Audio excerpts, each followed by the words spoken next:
Our lady wept a lot that week, the week her mother left. It was a miserable one, pissing with rain but still hot. I didn't see much of Claire at all. I don't think she was allowed out, because of the rain. Then I was up tidying my bedroom. Well, pushing things into my cupboard. And I stopped to look out the window.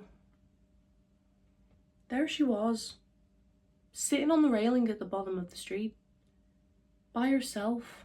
Just sitting there. And she was wearing 2 different socks. It was obvious they were different as well, because one was red and the other was yellow. I went out to her, and I had my father's coat with me, which I held over both of our heads. I didn't ask her why she was out in the rain.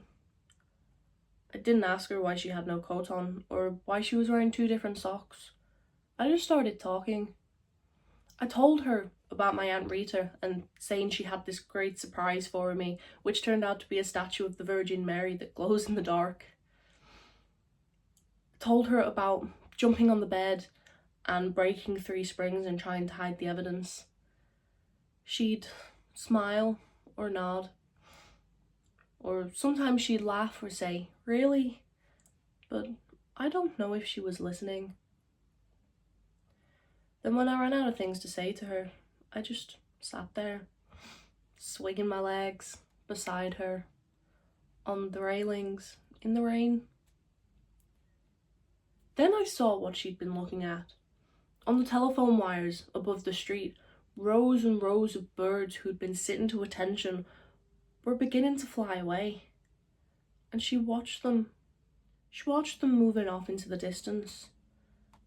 And then I said to her, "Do you think they'll fly over the rainbow?" And she said, "No, they're not bluebirds." And then she stood up. She stood up and quietly, almost under her breath, said, "From here, they kind of look like tiny little pieces of ash. And the sky looks like smoke."